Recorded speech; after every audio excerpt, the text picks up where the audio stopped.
নবীজি বলেন, তোমাদের মধ্যে কারো যদি 3টা গুণ পাওয়া যায়, বুঝবা তুমি দুনিয়ার সবচাইতে সুখী মানুষ। আগামীকাল সকালে ঘুম থেকে ওঠার পর যদি আপনার মাঝে 3টা গুণ পান, বুঝবেন আপনি আগামীকালকের জন্য দুনিয়ার সবচাইতে সুখী মানুষ। তিরমিজি শরীফের 2346 নম্বর হাদিসের বর্ণনা। নবীজি সাল্লাল্লাহু আলাইহি ওয়াসাল্লাম বলেন, মান আসবাহা মিনকুমুল ইয়াউমা আমিনান ফি সিরবিহি। তোমাদের কোন ব্যক্তি যদি সকাল এমন অবস্থায় হয়, ওই ব্যক্তির সকালটা যদি পরিবার নিয়ে ভালো আছে এমন অবস্থায় হয়। 1 নম্বর, সকালবেলা ঘুম থেকে উঠে দেখছেন আপনি আপনার পরিবার নিয়ে খুব খুশি আছেন, সুখে আছেন।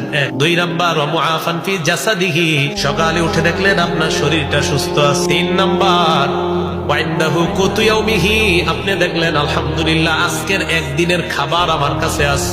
নবীজি বলেন, ফাকান্নামা হিজাত লাহুদ দুনিয়া, ওই ব্যক্তির জন্য কেমন যেন দুনিয়ার সব কল্যাণ একত্রিত করা হয়েছে।